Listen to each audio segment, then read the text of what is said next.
Hey, let's get into the books I read this February. Roll the intro. Roll that beautiful bean footage. So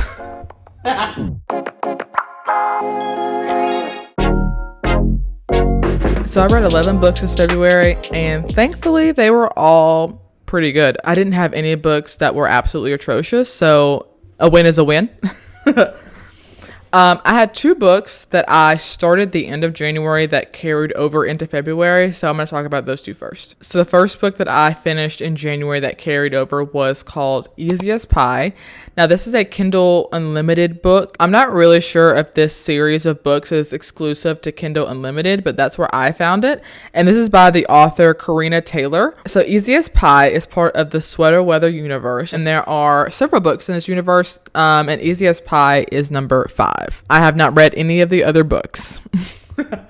So this is like a super easy, cozy romance. There's zero spice. And the one that I specifically read was Friends to Lovers trope. And I want to say that each book in this series covers a specific like romantic trope. So for Easy as Pie, this one was Friends to Lovers, which, I have to say, it isn't my favorite of all time, but, it does what it needs to do. This is going to be a very short review of it. This was 3 stars for me. It was cute. It was cozy. I was reading this in between, like, heavier emotional books, so I could have, like, a palate cleanser in between. Okay, so here's what Easy as Pie is about. I'm going to look it up because I do not remember the characters' names at all. So this book is a small town Friends to Lovers romance. And it follows Trip Sharp and... what's the girl's name? Okay, so this follows Trip and Hazel, and they've been best friends since like high school. And once they graduate high school, Trip goes to become a doctor and he lives in another state. And then Hazel, I almost forgot her name again. And then Hazel is a mechanic and she works with her dad. Dad owns a auto repair business. What is that called? An auto repair business? An auto repair shack? An auto... A mechanic shop? I don't know what they're called. So anyways, Hazel's a mechanic. Hazel is a boss babe. She works with her dad, participates in like towing cars, fixing cars, all that fun stuff. Love that for her. So Trip decides to move home and things are just awkward because, they haven't seen each other in a very long time, but both of them have always kind of had some type of attraction to one another. And so we're just watching them realize that they're in love with each other. It's a very classic rom-com kind of situation. And that's all I really have to say about them. They were not bad in any way. I just don't remember at all, which is why it is 3 stars. So the next book that I carried over from January was The Only One Left by Riley Sager. The Only One Left is insane. I don't know how to describe this book, so I'm just gonna read the book synopsis for you. So this is like a gothic horror thriller, okay? At 17, Lenora Hope hung her sister with a rope. Now reduced to a schoolyard chant, the Hope family murders shocked the Maine coast one bloody night in 1929. While most people assumed 17-year-old Lenora was responsible, the police were never able to prove it. Other than her denial, she has never spoken publicly about what happened that night, nor has she set foot outside Hope's and the cliffside mansion where the massacre occurred, stabbed her father with a knife, took her mother's happy life. It is now 1983 and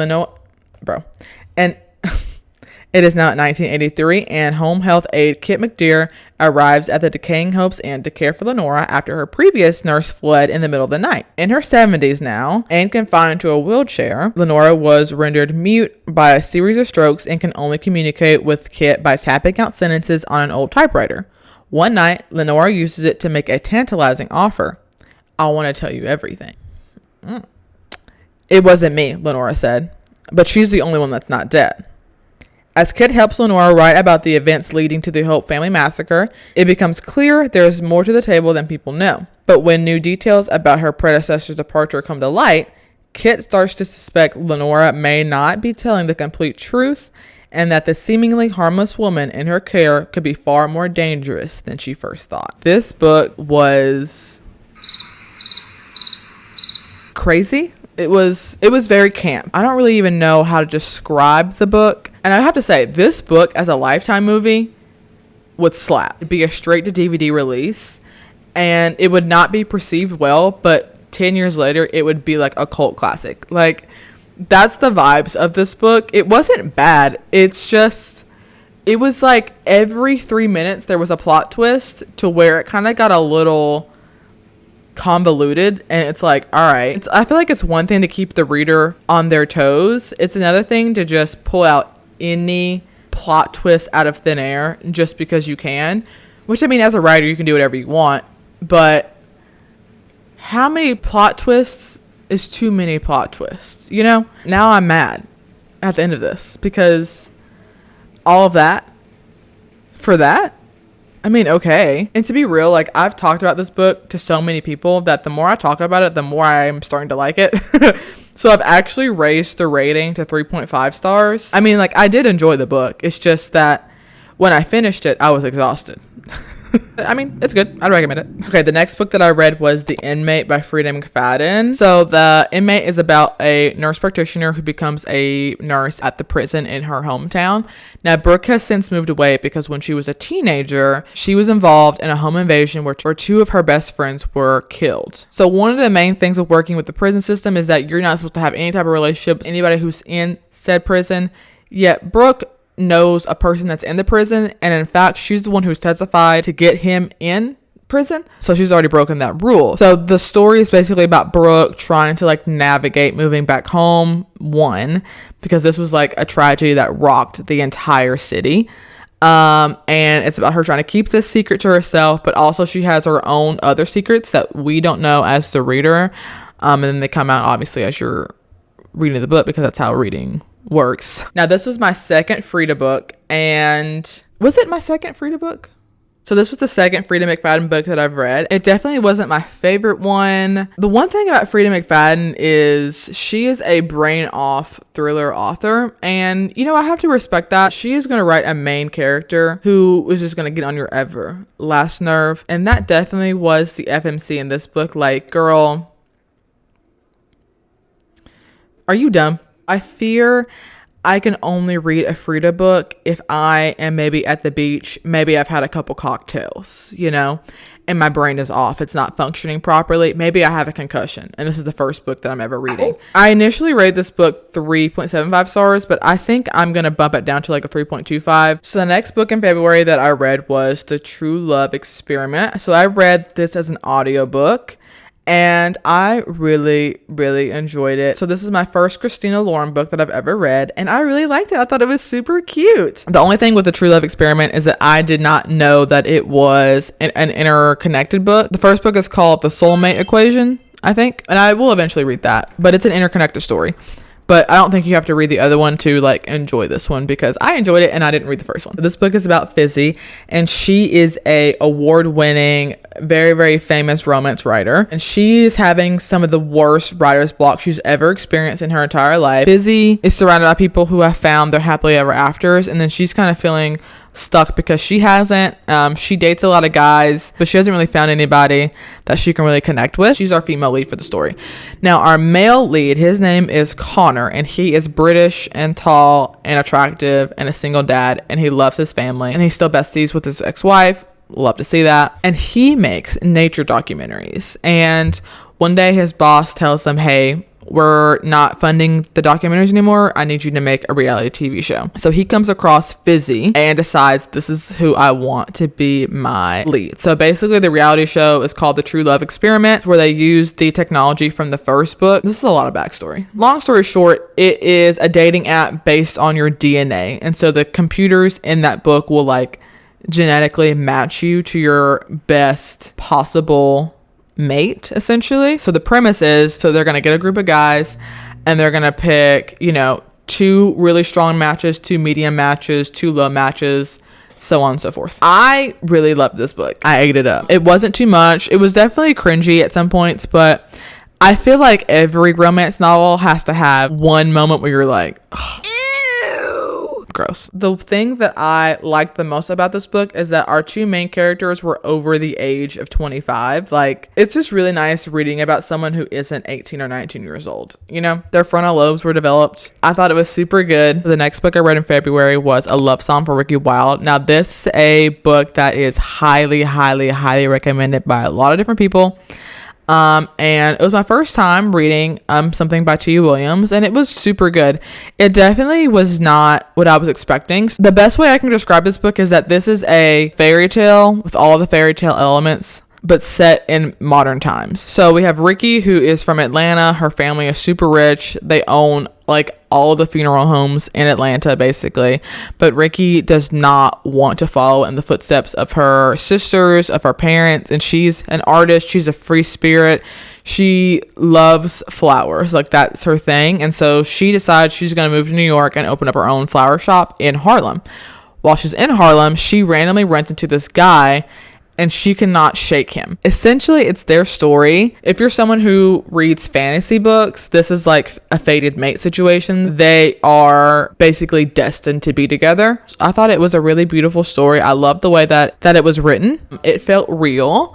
The only thing that I personally don't like is, one, I wish that I knew that this was so heavily focused on the fairy tale magical realism of it, because I'm not really a fan of that. Like, I wish that I knew that the plot was going to be so heavily focused on why these two people are fated together versus them working through it together.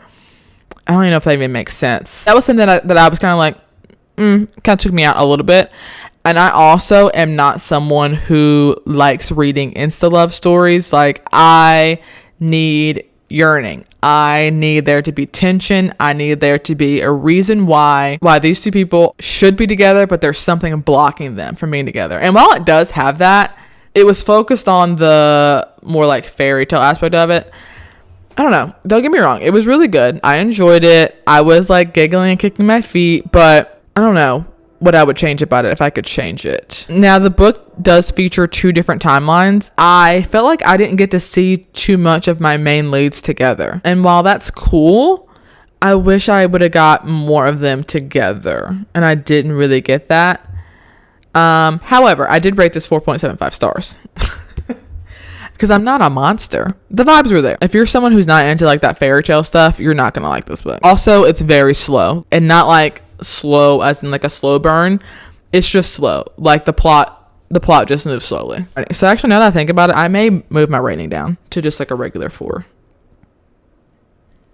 I'll think about it. So the next book I read was Did You Hear About Kitty Karr? And this is by Crystal Smith Paul. So this book I actually came across on my library's Black History must-have, and I was just looking at different books that I could read or add to my holds list, and this one was actually available immediately, so I downloaded it to be able to read it. And this was a pretty good story. It's a story that is told between 2 POVs across 2 different time periods. So basically the synopsis of this book is, there is a very famous white actress named Kitty Karr. So when she passes away, she leaves her entire fortune to the St. Clair family. Now, the St. Clairs, they are a very famous Black family. Their whole family is very talented. Her dad's a music producer. Her mom was an actress. Her siblings are in the entertainment business. One of her sisters is like a really famous lawyer. And so, of course, the media is shocked, like, why did this random white lady give all of her fortune to this random Black family? So Elise starts digging into Kitty's life and learning about her family and how she rose to stardom. And it helps Elise kind of realize some things about herself. It wasn't the greatest book I've ever read, but I really enjoyed it. Now, I have not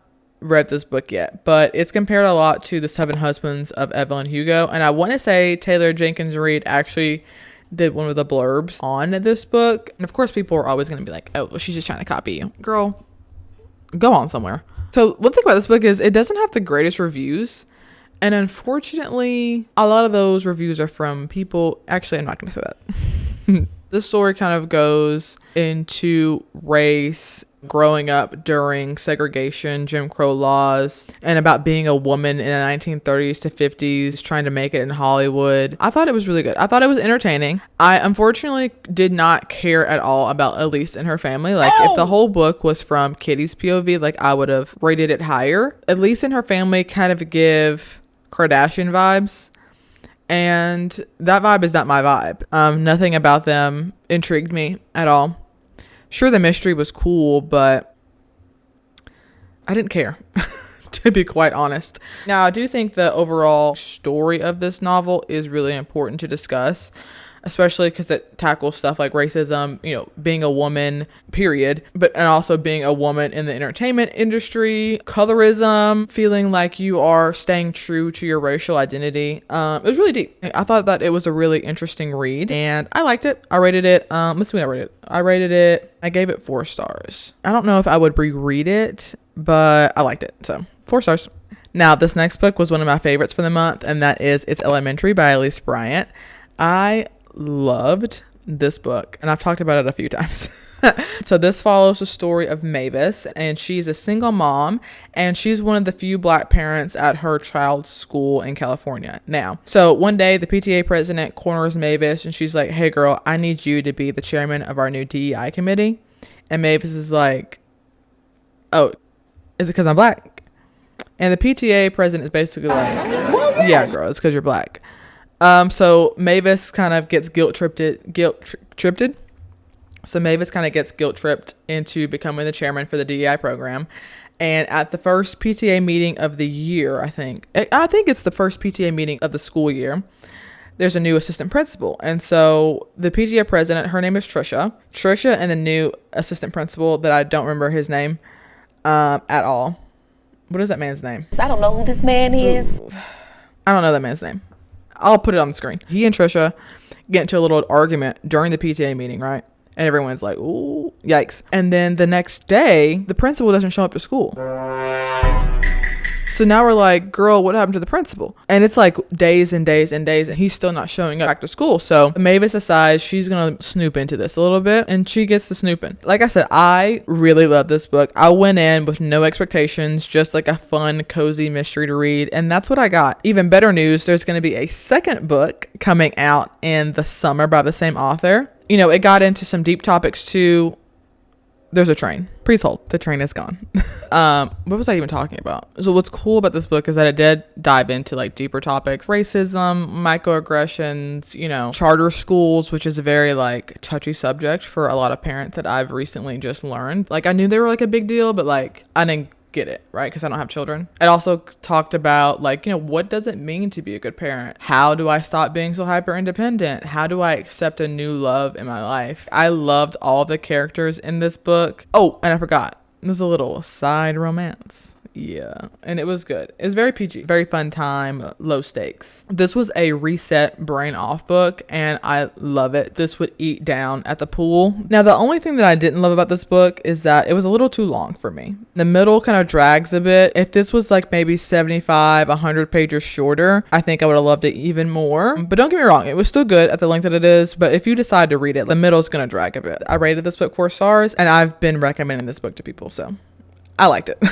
So another book I read this month was Before I Let Go by Kennedy Ryan. Yeah, 5 stars.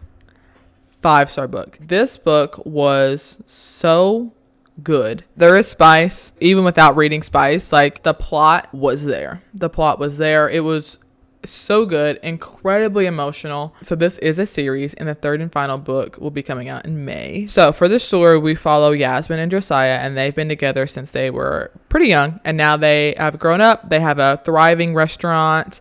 They're thinking about expanding. They're living a really good life. And then Josiah and Yasmin are struck with a couple really, really devastating losses. It's really traumatic, which ultimately kind of just ruins their marriage. They kind of just lose sight of why they're together, why they love each other, and they kind of fall apart and they break up. Now, 2 years post, Yasmin's kind of feeling like herself again. She's in therapy. She's on medication for her depression and anxiety. And we kind of watch Josiah and Yasmin kind of fall in love again. And it's a beautiful and emotional and real story. I can't talk about it a lot because I will literally start crying. Like it was so good. And I don't know if it was because I myself am someone whose parents broke up for a time and then got back together, and I was able to kind of like watch them fall in love again. Like, anyways, I'm gonna cry. Moving on, 5 stars. So the next book I read was Memphis by Tara M. Stringfellow, and honestly, as much as it pains me to say, this is one of my lower picks of the month. It wasn't bad,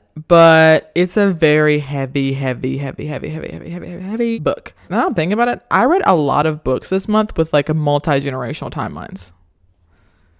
Interesting. So for this book, it is a multi-generational novel, like I said. It takes place from the years 1930 to the early 2000s, and it follows the lives of Joan, who is our main heartbeat of the story, and her chapters are actually told in first person. The stories of her grandmother, Hazel, her mother, Miriam is her mother's name, and her aunt August, their stories are told in third person. So Memphis is basically a story of how you gain generational trauma. Memphis is unfortunately a novel that focuses on Black women suffering and suffering greatly.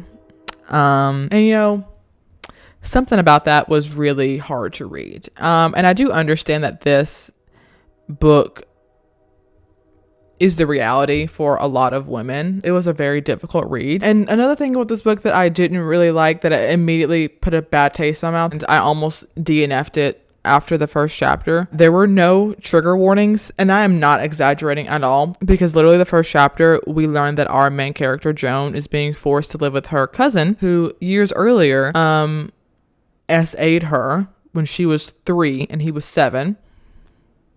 Her mom and her aunt are just like, well, we'll just keep him on separate sides of the house so he doesn't go and messes with her again.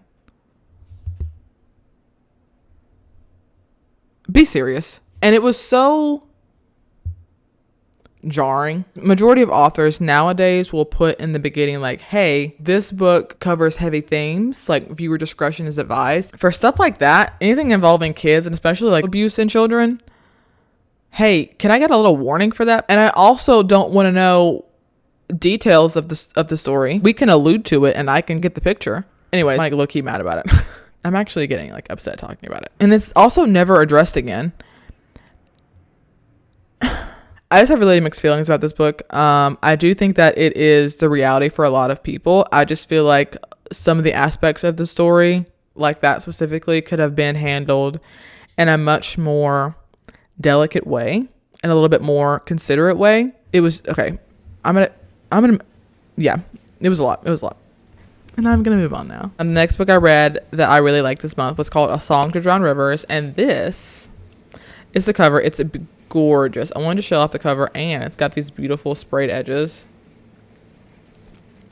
I really love this book. It's listed as a fantasy, but there are no fantasy elements of this book. It's like I would consider it to be maybe historical fiction, historical fantasy, historical something. There are zero fantasy elements in this book. This is a YA novel. It is a forbidden romance. It is fabulous, in my opinion. Now, unfortunately, after I read the book and was looking at Goodreads reviews, I was surprised to see many people that did not like this book. And, you know, here's the thing with me. Unless a book needs to be thought of with a critical eye, like with a serious brain, I'll read a book with a serious eye. But this was not that. It's a fantasy book. Like, why does, like, not everything has to be so serious. Like, some books are meant to be read just for fun. And this book was for fun for me. That wasn't a real sentence, but I'm keeping that in. I'm not cutting that out. So this book is set in China, okay? And I also learned, per the Inside Flap, that this was actually inspired by the legend of Shisha, one of the famous 4 beauties of ancient China. And it was so good. So this story about war, sacrifice, love, about growing confident in yourself, and being a spy, and manipulating men. And there's nothing I love more than that, manipulating men. So Shisha's 18, and she's one of the most beautiful women in this village. And she's so beautiful, in fact, that she often has to wear a veil to cover her face because people like cannot be around her because she's too beautiful, right? So one of the military commanders, and his name is Fanli. And Fanli is also very beautiful. He's very gorgeous. And he's like, yo, this girl's so beautiful. Let me use your beauty as a weapon to take down this king that we don't want so we can win our kingdom back. And basically that's the story. So Shisha gets taught how to be a beautiful baddie and learns how to, you know, gaslight, gatekeep, and girl boss and bring down a kingdom. And I loved it. Also, this is the slowest burn of slow burns. Like they don't even, I don't even think they ever hug. They hug at like the last 4 chapters of the book. and I loved it. I was eating it up. I was screaming, I was crying, I was giggling. There's so many good quotes in here too, and I'm going to reread this and I'm going to annotate it of all the quotes that I love. Fabulous. I'm pretty sure I rated this 4.5 stars. No, and I rated this 4.75 stars. I loved this book. Now the last book I read was The Housemaid by Freida McFadden. Now, I'm super late to reading this book. Now, I've been in possession of this book since 2020, I think. You know when you put something in the oven and then the pan pops? That just happened and it really scared me. So I've had this book for a really long time, and I am just not getting to read it because I have a book club with my girly whirlies. We decided to read this book, and so I read it, and I have some thoughts. So I grew up watching domestic thrillers on Lifetime with my mother. So the premise of this book is basically a Lifetime original movie. Is that bad? No. In fact, it's great. I love Lifetime original movies. Now, those movies are the reason why my mother wanted me to learn how to drive a manual car, because in a lot of those movies, not me calling her out, because a lot of those movies, you know. Oh, was that a spoiler? Was that a spoiler? I'm gonna bleep that out. We're gonna do it again. It's The Housemaid by Freida McFadden. It was good. I mean, I don't understand why y'all were like foaming at the mouth over this book, but I understand. I get it. It's a good time. I was, there were moments where I was like, every decision this girl is making is somehow worse than the last, and I loved it. I love a character that I just want to yell at because they're making really stupid decisions. Like, there's nothing better than that, in my opinion. It's very obvious to me who the perp was, because I was raised on Lifetime original movies, which are all domestic thrillers that are like this book. So I feel like people who are raving and screaming and crying and throwing up over this book have never watched a single episode of Law & Order SVU, or have never watched a singular Lifetime movie. Now, I'm not saying it was bad. It was good. I was entertained, like I said. And I rate this book 3.75 stars. Now, the streets are saying the second book is even better, so I may be tapping into that soon as well. And the very last book that I read was the Anthropocene Review by Mr. John Green. I loved this book. So this basically is a memoir of John Green's life, but told through seemingly random subjects through essays. And it was very clear to me that he was writing this book during the beginning of the pandemic. So a lot of it is very introspective and just stopping and looking inward, looking back at experiences that he's had. And man, this book was so good. I forgot how much I enjoyed John Green's writing. So I actually listened to this on audiobook, and I highly recommend listening to the audiobook version. And I'm also going to go buy this book because that's how much I loved it. I love listening to him narrate. You really get to hear his tonal shifts, and it's something that I really appreciated with the audiobook. There's several stories that I cried on, like had to pause it, cried. I learned a lot about John that I didn't know before. There are parts where I laughed out loud that I thought was really funny. And at the end of the day, it really made me want to stop and think and appreciate what's around me and appreciate the earth more. And I just really loved it. I don't have any faults about this book, so I think I'm going to rate it 5 stars. I really, really enjoyed it. And I really want to reread it again and annotate it and take notes on it and use it as inspiration for maybe my own things that I want to record. Yeah. It's really good. I really enjoyed it. So those were all the books that I read in February. Pretty decent month. And now I want to get into the books that I want to read for March. And we're going to rapid fire, and I'm not going to talk about these books. So the first book I want to read is Normal People by Sally Rooney. I've been wanting to read this for a very long time. And I also specifically wanted the UK cover because this is so much better than the US cover. The US cover, I'll put it on the other side of the screen. The US cover of this is so ugly. Okay, so next book I want to read is The Nightingale by Kristin Hannah. I was supposed to read this in February and I got scared. So we're going to do this in March.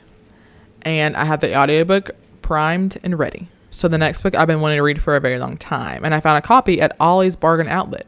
They have really good books there. So I was able to find a copy of Ace of Spades. Now, I almost bought a copy the other day when I was at Second and Charles. It was $10 and I was going to buy it, but I wanted to get a different book. And I found another copy. It was like $5. I've been wanting to read this for like a year. I'm excited for it. Project Hail Mary by Andy Weir. I am so pumped and ready to read this book. This has been highly anticipated for me. My brother loves this book. I don't think I've seen one bad review about this book. People were saying it's emotional, it's heartfelt, it gives you hope in the world. And I cannot wait for this book. And I also have 2 audiobooks. I'm sorry, I haven't been looking at the camera when I was talking about those. That's embarrassing. Sorry. Anyways, I also have 2 audiobooks that I'm on hold for. The first one is called You Again by, I think her name is Kate. It's on the screen. And this is inspired by When Harry Met Sally. And I've never seen that movie, but I love a rom-com. And the next book is My Sister's a Serial Killer. Now, this is a 4-hour book, but I've heard it's unhinged from the get-go. And I love an unhinged, messy book. So those were all the books I read in February, plus the books I'm going to be reading in March. So that brings us to the end of the video. Thank you so much for watching. If you've read any of these books, please let me know how you enjoyed them. Or if you're just hearing about these books, tell me if you're going to add them to your TBR. I'd love to chat about said books. And I think that's everything. Thank you so much for watching. I already said that. Make sure you like, comment, subscribe. Share with your friends. Send it to your local representatives. Actually, don't do that. Don't do that. But yeah, that's pretty much everything. All right. See you next time. Bye. Now y'all come back now. You're here.